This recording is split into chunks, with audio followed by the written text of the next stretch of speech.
आज पाणीपाग जब कथा कहवा ताले आज हूँ नवेम्बर 20 तारिख भुवनेश्वर तापमात्रा 6 डिग्री वृद्धि घटी शीत भुवनेश्वर गायब जदि कह उपकूल ओडिशा गायब रही शीतर प्रकोप जदि कह ह्रास घटी पूर्वा वायु बा सामुद्रिक वायु आर्द्रतापूर्ण वायु ओडिशा को प्रवेश कर जहाँफल कि उपकूल ओडिशा शीत गायब देखा मिली सहित उत्तर ओडिशा आभ्यंतरीण ओडिशा दक्षिण ओडिशा जिला मानक पश्चिम ओडिशा जिला मानक धीरे धीरे शीत ह्रास घट और तापमात्रा वृद्धि घट यार मुख्य कारण जब कह पूर्वा वायु बा सामुद्रिक वायु यार प्रभाव में शीत एवं कमी तापमात्रा बढ़ी सहित जब कह ताले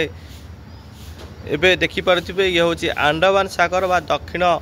पूर्व बंगोपसागर थाईलैंड उपरे देखिपे एक घूर्णिबल क्षेत्र रही या बादल घनत्व रही अधिका संगठित हो धीरे धीरे और आगामी 24 घंटा मध्य यह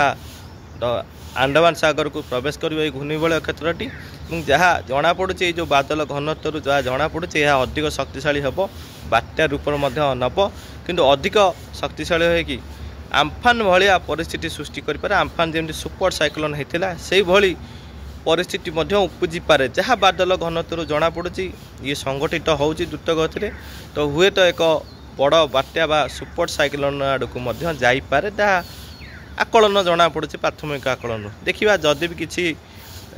परिवर्तन घटा कि कौन से अपडेट आस निश्चित भाव में मुझे अपडेट देवी देखुता चैनल को सब्सक्राइब करता लाइक शेयर करेंगे रही नमस्कार।